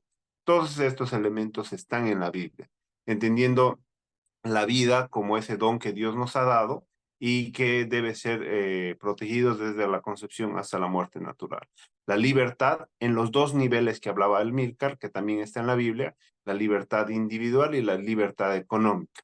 La libertad individual, por ejemplo, hablamos acerca de la libertad de expresión, la libertad de asociación, la libertad religiosa, que son atacadas en tiranías totalitarias. Y la búsqueda de la felicidad, que los padres fundadores de Estados Unidos, al igual que la Biblia, entendían que era la búsqueda de una vida con propósito. Recomiendo un libro maravilloso, muy corto para entender esto. Es el libro de Ben Shapiro, The Right Side of History, o El lado correcto de la historia, donde nos grafica estos elementos muy importantes. Entonces creo que las sociedades que quieran prosperar deben tener esta misma jerarquía de valores que respete estos derechos fundamentales que están en la Biblia y los podemos encontrar en un mismo capítulo, como mencionaba anteriormente, como en todo el transcurrido de la Biblia.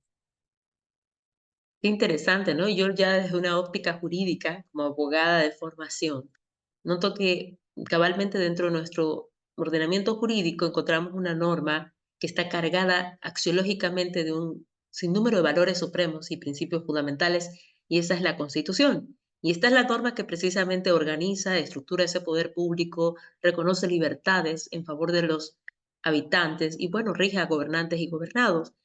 Y es esta misma norma la que va a estructurar la forma que reviste ese Estado y también cuál va a ser su régimen económico.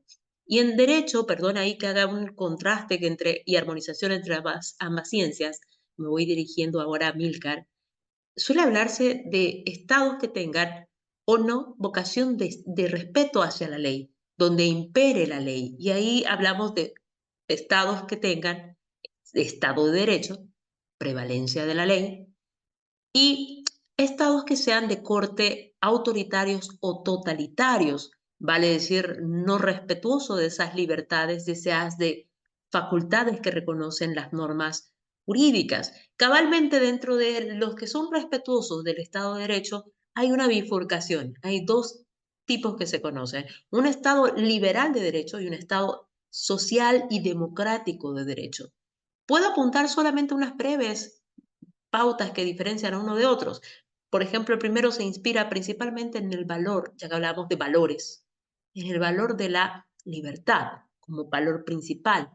En cambio, el segundo armoniza libertad más igualdad, que nos acaba de mencionar justamente Gabriel, y que no solamente la Constitución boliviana la reconoce, la Biblia estamos viendo como texto base, aún que inspira a ordenamientos jurídicos, y que en este sentido también lo encontramos en tratados internacionales en materia de derechos humanos. Valga la oportunidad para hacer mención que los estados de corte liberal, por ejemplo, reconocen las garantías o derechos civiles y políticos. En cambio, los otros añaden un catálogo de derechos económicos, sociales y culturales. ¿Y por qué hago esta analogía? Porque lógicamente creo que ninguno de los que estamos integrando esta sala virtual definitivamente aplaudiremos o estaremos de acuerdo con las conductas de corte autoritario o de corte totalitario. Eh, Respecto de los dos primeros modelos, que sí son respetuosos del derecho, ¿cuál, Amílcar, en tu criterio, sería el mejor de los modelos? ¿Y por qué razón? Y si pudieras sustentar tal vez tu postura en un sustento bíblico, por favor, me gustaría escuchar. Claro que sí. Bueno, voy a dar lectura a Isaías 10, del verso 1 al 4. Hay de los que dictan leyes injustas y prescriben tiranía para apartar del juicio a los pobres y para quitar el derecho a los afligidos de mi pueblo, para despojar a las viudas y robar a los huérfanos. ¿Y qué haréis en el día del castigo? ¿A quién os acogeréis para que os ayude cuando venga de lejos el asolamiento? ¿En dónde dejaréis vuestra gloria? Sin mí se inclinarán entre los presos y entre los muertos caerán. Ni con todo esto ha cesado su furor, sino que todavía su mano está extendida. Pues bueno, yo acá puedo ver claramente cómo Dios está hablando en contra de aquellos líderes que justamente no se someten al imperio de la ley. Bueno, después ha sido un principio jurídico, pero nosotros sabemos que es un principio bíblico, ¿no? Que está dentro de la ley. de lo que viene a ser el Deuteronomio, cuando se da nuevamente la ley, por ejemplo. Entonces a mí me parece que ninguno de los dos, ni lo que viene a ser el Estado de Derecho ni el imperio de la ley son excluyentes, sino se complementan, ¿no? ¿Sí? Porque en el Estado de Derecho todos nosotros debemos responder ante las leyes. No existen preferencias. Es por eso que conocemos todos la imagen, ¿no? De que la ley no debería ser ciega y la ley debería aplicarse, la justicia, la espada debería aplicarse sin preferencias. Pues nosotros sabemos ahí que ese principio del Estado de Derecho es muy importante. La Biblia lo establece, así como establece muchos otros principios. El rico no es malo. Creo que leía, la verdad es que no pude leer detenidamente, algo acerca de es más difícil que un rico entre por el ojo de una aguja, o es más fácil que entre un camello que un rico por el ojo de una aguja. Y eso es totalmente descontextualizado, ¿no? En realidad lo que se enfoca ahí es dónde está tu corazón. Porque no nos olvidemos, grandes ricos han sido amigos de Jesús. Nicodemo ha sido un amigo de Jesús. Entonces, él tenía todo a su disposición. Y Jesús nunca lo ha señalado por sus riquezas. Él conocía el corazón de quienes ponían sus riquezas por encima y el joven rico era justamente uno de esos, porque él sabía que no tenía la capacidad de renunciar, porque la realidad es que el Señor, y creo que muchos lo podemos decir, incluso en el discipulado que el Espíritu Santo nos ha dado en nuestras vidas, que el Señor nos da cuanto nosotros sabemos administrar. Entonces, bueno, y sin alejarme mucho de la pregunta, yo creo simplemente todo esto para decir que ambos son complementarios, tanto el Estado de Derecho como el imperio de la ley.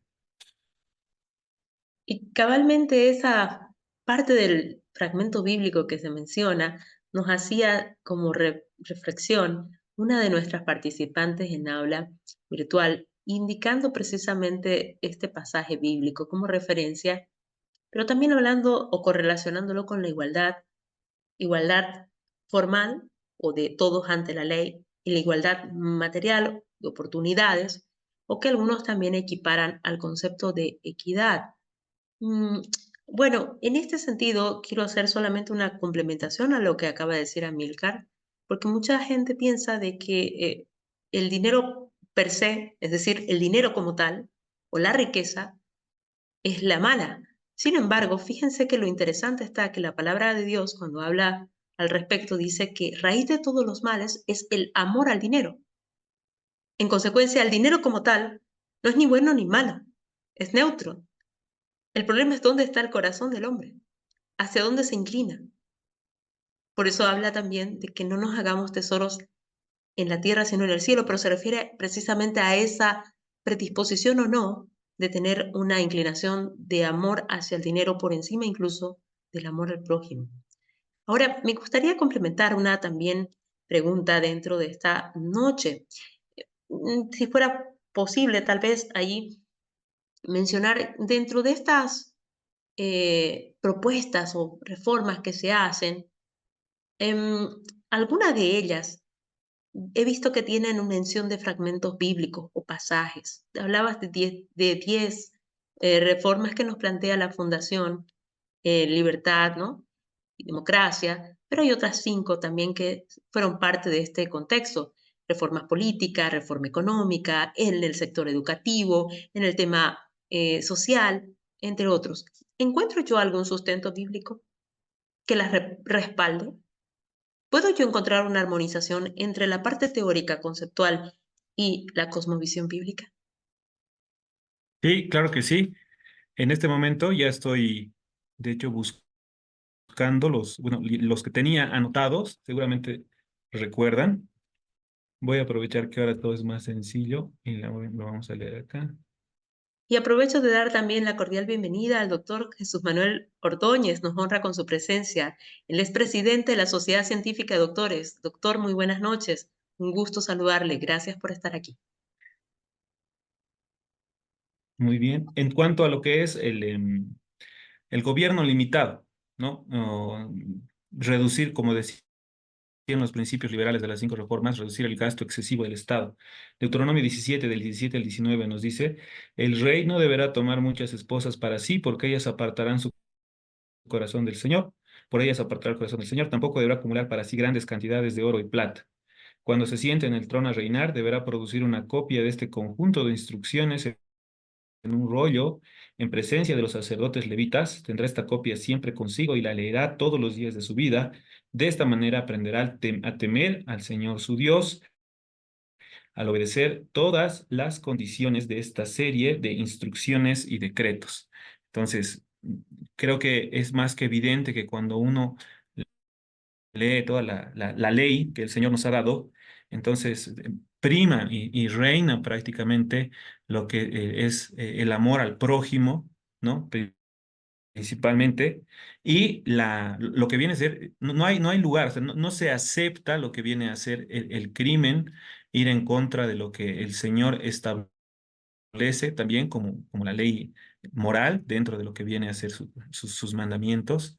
Y bueno, un respeto a lo que es justamente en ese momento, ¿no? Lo que era la teocracia, que todos vivan acorde a lo que Dios estaba enseñando.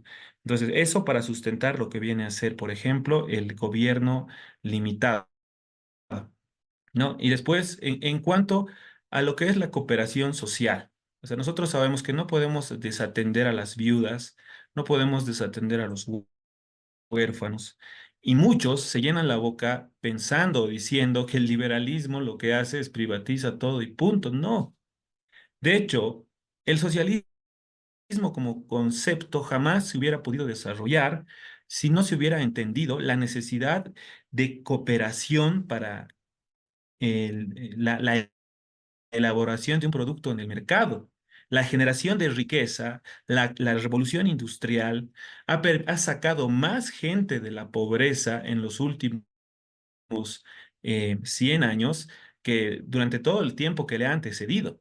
Entonces, todo esto para decir que la cooperación social sí está contemplada, no solamente dentro de lo que es el individuo, como ser capaz de cooperar a la persona que él quiera, sino como un Estado que dentro de lo que viene a hacer, por ejemplo, esta reforma en cuanto a la educación y a la salud, se propone empoderar a lo que viene a ser la demanda, perdón, y permitir que exista un efecto multiplicador en cuanto a la oferta, ¿no? Entonces, hay sustento bíblico, también sabemos que dentro de la palabra del Señor, para el trabajo, para ir en contra de lo que viene a ser los bonos, el Señor nos dice que el que no trabaje, que no coma prácticamente. Entonces, yo pienso que no hay forma en que nosotros podamos tergiversar o torcer la palabra de Dios para hacerla socialista, porque en realidad, como hemos mencionado hace un momento, tiene un error conceptual en lo económico, tiene un error moral, incluso tiene un error filosófico. Entonces, y va en contra de lo que viene a ser en sí el texto bíblico, que sí ha ayudado para desarrollar más bien la teoría económica también. Entonces, hay fundamento bíblico, es vasto. Yo les recomiendo, por ejemplo, que lean a Nancy Pearcey, que ha escrito Recuperemos a Leonardo, que ha escrito Verdad Total, que ha escrito también Ama tu cuerpo. Les recomiendo a John Lennox, que es un matemático de Oxford, que es un cristiano apologeta. Y hay bastantes. Van a soñar y se van a poder introducir una palabra de Dios. Incluso Vishal Mangawadi, que lo he citado, y todos ellos creen en el mercado y todos ellos están en contra del comunismo, así como Charles Spurgeon, el rey de los predicadores, ha sido el bastión ante el avance del nazismo en Inglaterra. Eso, muchas gracias. Bueno, y nos han planteado una pregunta también Walter Negrete, a quien agradezco, haciendo referencia entre uno de los sustentos bíblicos, a segunda de Crónicas 7:14, y dice, ¿cómo puede influenciar la Iglesia a los problemas socioeconómicos, políticos de nuestra nación? Y no estoy hablando aquí de que haya una suerte de partidización política, ni mucho menos hablo de militancia. Estoy hablando simplemente cómo podemos impactar a nuestra sociedad positivamente y hacer un cambio, una trascendencia más allá de nuestra esfera del templo que nos rodea. ¿Me entiende? ¿Qué opinas allí, tal vez, Gabriel? Me gustaría escuchar la opinión de otras personas que puedan interactuar en esta ocasión. Bueno, a ver, no porque seamos cristianos vamos a ser buenos técnicos estadistas. Entonces, no creo en un partido cristiano, no creo que sea la solución. Sí creo que los cristianos debemos involucrarnos en funciones de gobierno y debemos entrar en política, pero siendo buenos estadistas. Las naciones que prosperan no prosperan por solamente el hecho de que tienen muchos cristianos, sino veamos Centroamérica que está lleno de cristianos, son naciones muy pobres. Sino prosperan porque entienden los principios y la jerarquía de valores de la cual hablaba en mi anterior intervención. Y quiero complementar esto de los principios cristianos tal vez con dos versículos que nos traerían más luz a lo que dijo anteriormente Amílcar. Y los parafraseo. En Éxodo dice, no juzgarás, no darás preferencia al pobre ni al rico en el juicio, sino que juzgarás con justicia. Entonces, ese es un concepto de igualdad mediante la ley que es importante que los cristianos entendamos cuando vamos a entrar en política o funciones de gobierno. Y el segundo versículo, si no me equivoco, está en Amós, pero después puedo pasar la cita para que producción lo agregue, es maldice a aquellos que cobran impuestos al trigo, es decir, impuestos a la comida, a los pobres, porque, y les da una maldición, les dice, no vivirán en las casas de piedra que hicieron para ustedes. Entonces, los principios, más allá de quién los aplica, van a hacer que una nación sea grande. La nación de Estados Unidos es grande porque aplicó principios cristianos sacados, por ejemplo, de John Locke, que no era en sí cristiano, por ejemplo, o muy inspirados en la escuela de Salamanca, por ejemplo, pero no necesariamente aquellos principios, aquellas personas eran creyentes, ¿no? Sino que eran personas que entendían que la palabra del Señor había una luz para las naciones. Entonces, eso es importante entender. No importa quién es la persona, lo importante son los principios que aplica. Y qué interesante lo que estás indicando, Gabriel, porque significa que si yo aplico los principios como reglas o pautas orientativas de la administración pública, independientemente profese o no la religión católica, cristiana, la que fuera, las consecuencias van a ser un efecto positivo, porque puedo Correcto. dejarlas de lado o por muy religioso que sea, si no las aplico, no tendré un efecto positivo en la administración de la cosa pública. Es lo que Correcto. prácticamente estamos indicando, ¿no? Claro, Entonces, correcto. Ujú. me parece Fíjense, muy, muy perdón, válido. Japón, Corea del Sur no son naciones cristianas, pero son muy prósperas, ¿no? Correcto. Bueno, y ya a manera de cierre, pregunto para poder tal vez contextualizar lo que hemos dicho en esta noche, si pudieras darnos unas pautas, Amílcar, de ya que esto está dispuesto para que sean como pautas para nuestros gobernantes de cómo podríamos reformar la economía en serio, al estilo Dworkin, los derechos en serio, para poder lograr salir de la crisis económica que nos está de a poco calando en la realidad boliviana. Si pudiéramos implementarla sin reformar la Constitución, sin que yo tuviera que cambiar la forma de Estado y volverlo un Estado de corte liberal, ¿cómo podría implementar estas fórmulas con la actual forma de Estado que reconoce nuestra Constitución? ¿Qué sugerencias darías? Bueno, hemos tenido esta conversación justamente cuando estábamos haciendo nuestro programa de gobierno ya para aplicado para Bolivia.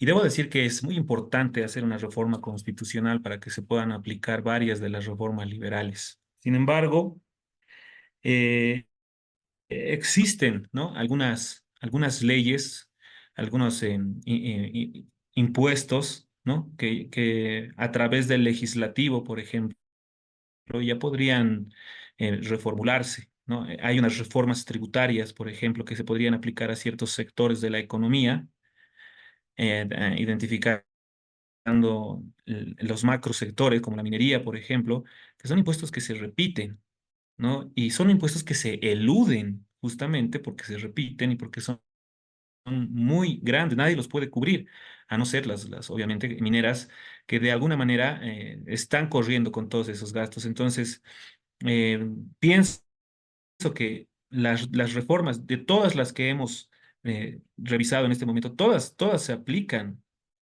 incluso las reformas energéticas que aplica la Fundación Libertad y Progreso. Tal vez los podremos modificar también las reformas laborales, eso se podría reformar. Pero si nosotros queremos hablar, por ejemplo, de federalismo, entonces ya tenemos que ir a otra instancia en la pirámide de Kelsen, que es la constitución política del Estado.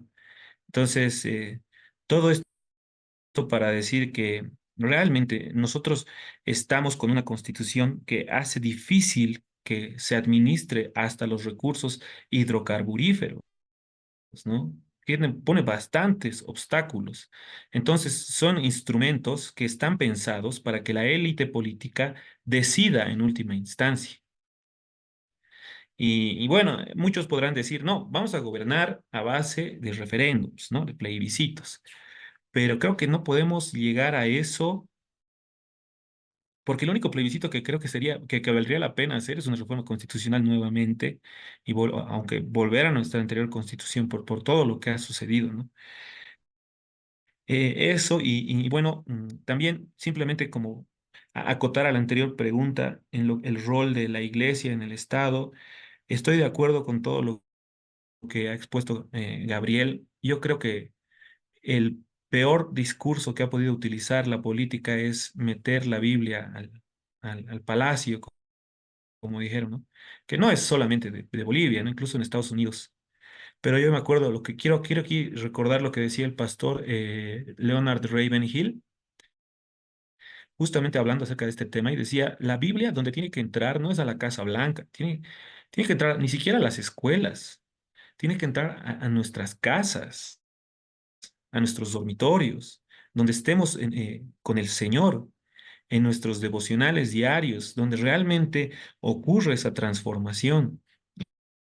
Y obviamente no lo digo como alguien que lo ha conseguido a la perfección, sino como alguien que entiende que eso es lo que el Señor realmente quiere. Entonces, lo peor que podríamos hacer, y es por eso que se ha escrito tanto al respecto, no debemos confundir un rol de la iglesia dentro de la política, pero absolutamente todos los cristianos tienen que interesarse en política también, porque el cristianismo es transversal y todos votamos. Entonces tenemos que preocuparnos. Hace un momento hablaba alguien de la vida, ¿no? Que es un derecho prácticamente inalienable, que es principio del liberalismo, pero por sobre eso es un principio bíblico, ¿no? Entonces nosotros sabemos ahí que existe en todos los partidos de gobierno, por lo menos de las anteriores elecciones, el segundo candidato más importante era abortista y los cristianos hemos votado, yo no, pero bueno, ha habido gente que ha votado como cristiano por ese candidato.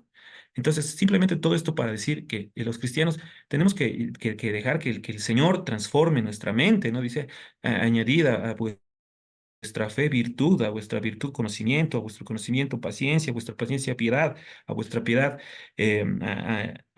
amor fraternal, al amor fraternal amor.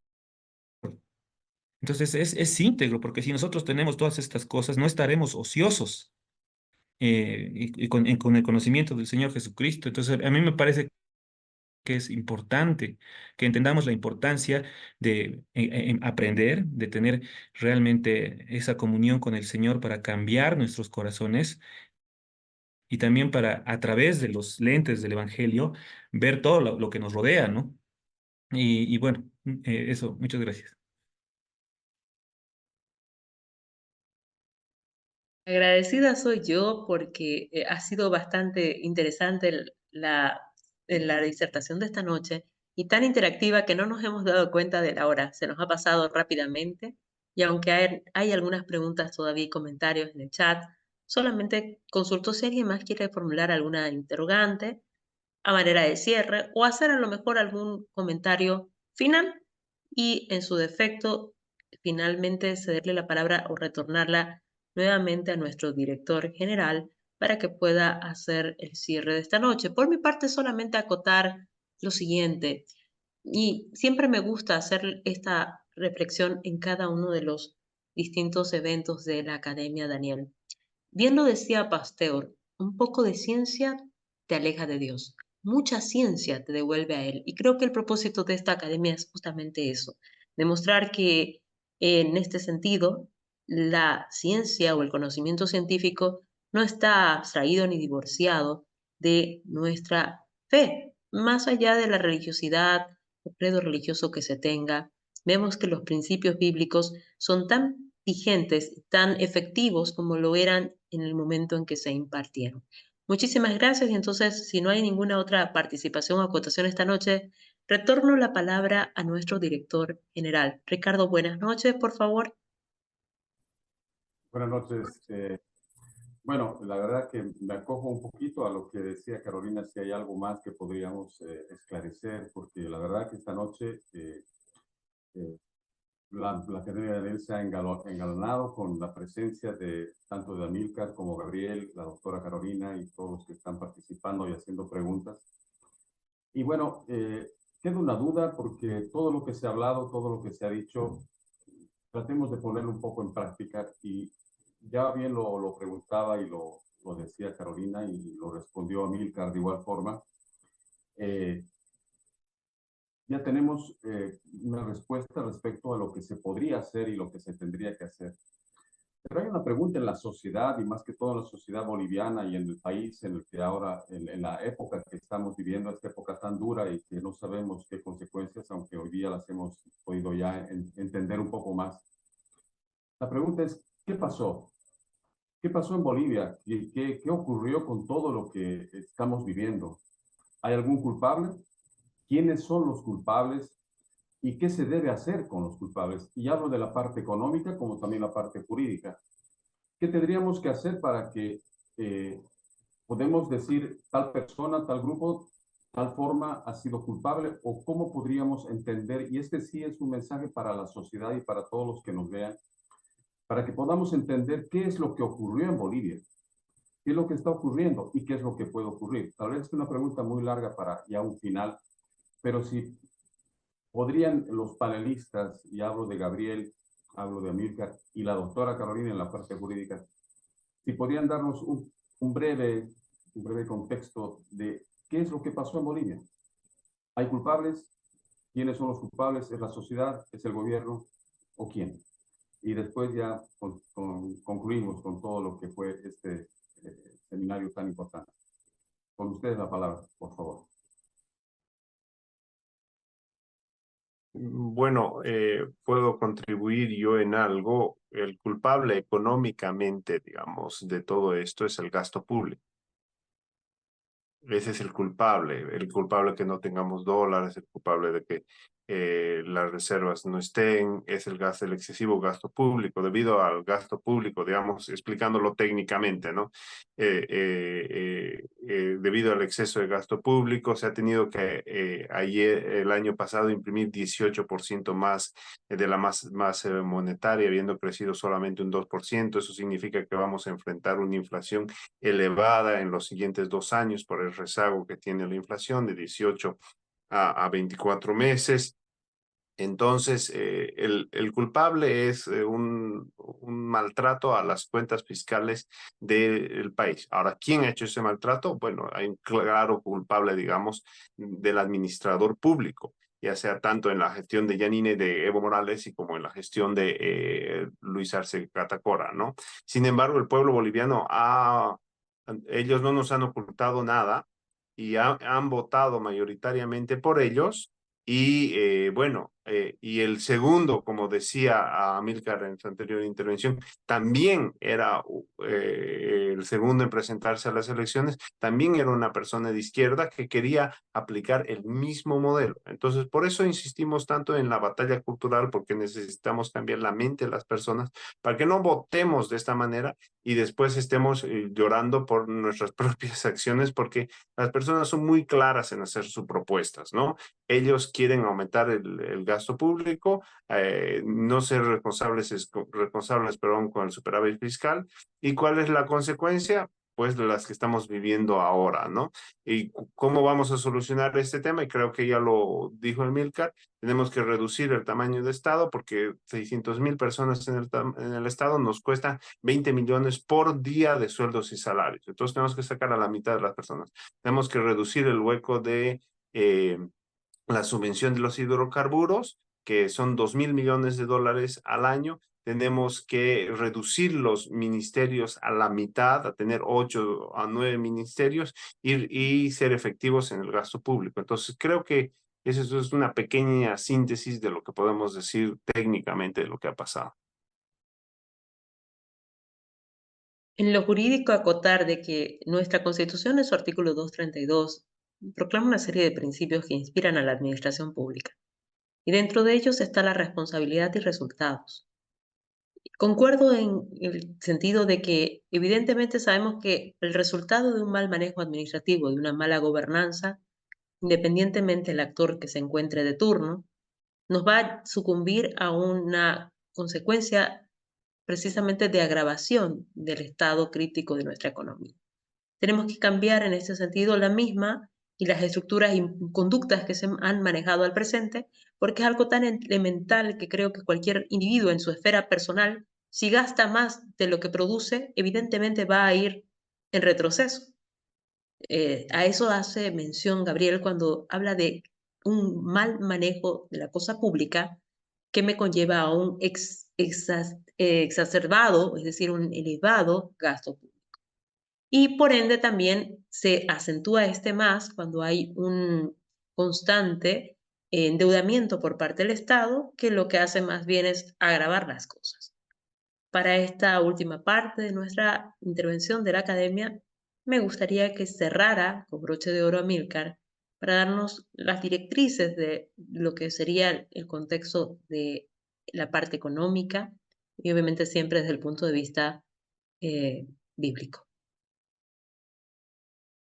Muchas gracias. Bueno, respondiendo, juntando ambas consultas, la anterior y la que me hacen ahora, la respuesta yo creo que también podría ser muy útil como la plantea Acemoglu en su libro ¿Por qué fracasan los países?, ¿no? Que acompaña mucho también la postura de Buchanan con respecto a lo que es la institucionalidad. En Bolivia se ha perdido la institucionalidad hace mucho tiempo, pero no solamente en el ámbito del gobierno, de la gobernanza, sino la institucionalidad está presente en todas las instituciones que conglomeran lo que es la sociedad. Tenemos, por ejemplo, unos gremiales de la ala evista y de la ala arcista, unos profesores del ala evista, del ala arcista, cooperativistas lo mismo. Entonces, no hay un respeto a sus actas fundacionales, a sus documentos normativos, no hay representatividad. Estamos lastimosamente sujetos al gobierno de los peores, no solamente en instancias gubernamentales, sino en las bases de la representatividad. No se ha entendido bien cómo debería funcionar lo que es la democracia liberal en nuestro país. No existe un representante realmente que tenga la capacidad de llevar a instancias de decisión en el legislativo las demandas de lo que viene a ser la sociedad que representa, porque se ha roto todo lo que es el principio de institucionalidad. ¿Y por qué? Y aquí es donde entra Buchanan, porque la gente ha dado muchas licencias. La gente, lastimosamente, se ha adormecido y ha consumido bastante ideología de izquierda. Y es muy importante decirlo, porque la ideología de izquierda también culturalmente te desarraiga de lo que es la cosmovisión cristiana, donde no importa realmente la práctica de los valores cristianos, donde todo es relativo, donde matar es relativo porque en algunas sociedades es bueno, robar puede ser igual característico de una comunidad. Entonces, se ha aplicado un mal pluralismo y un mal relativismo. Entonces, está tan deteriorada nuestra sociedad que en algún punto también le ha dejado de interesar lo que viene a ser los representantes, ¿no? Y ahí entra Buchanan con economía sin romance, ese es su principio. ¿Qué dice ahí? que la gente, de alguna manera, se cree la mentira de que un funcionario de gobierno, por estar en el gobierno, tiene principios y ética y valores morales más elevados que el del común de la sociedad, y que va a gobernar y va a ejercer sus funciones dejando de lado sus intereses personales. Entonces, de alguna manera, eso ha sucedido en Bolivia, ¿no? Eso es lo que manifiesta el public choice. O sea, realmente nos hemos creído el cuento de que los gobernantes son mejores cuando realmente estamos gobernando con los peores actores políticos de la historia boliviana. Y ya aquí hace unos 19 años y menos 11 meses, como decía en la presentación.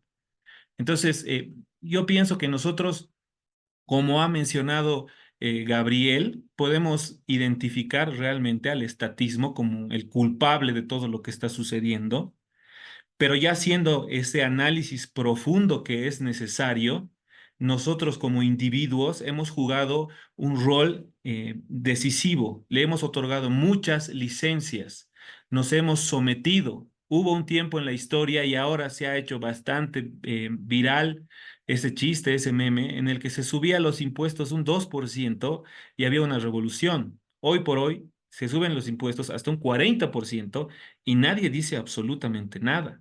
Entonces, todo esto responde a que hay un establishment filosófico dentro de nuestra sociedad también, que está arraigado en lo que es este sistema socialista.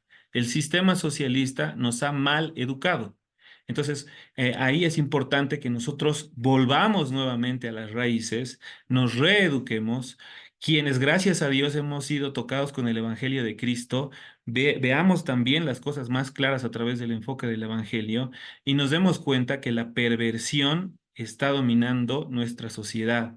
Entonces, hay un enfoque, sí, en cuanto a lo que es la administración del Estado, pero nosotros como individuos hemos tenido también la culpa en otorgar las licencias y hemos sido muy confiados y hemos creído en las mentiras del socialismo. Nuevamente, para eso es muy importante volver a la cosmovisión cristiana, volver a la cosmovisión occidental, ¿no? Entonces, me permito decir eso en este entorno, porque si no, podría decir solamente batalla cultural, que es muy importante, que todos lo van a decir, pero nosotros como cristianos podemos decir, hay que retomar la cosmovisión cristiana. Nosotros tenemos que volver a los valores cristianos, a los que han hecho Occidente grande, porque nosotros somos parte de Occidente, así nos encontremos geográficamente ubicados en esta parte del mundo, porque somos producto del desarrollo de Occidente y la verdad es que todos en el mundo.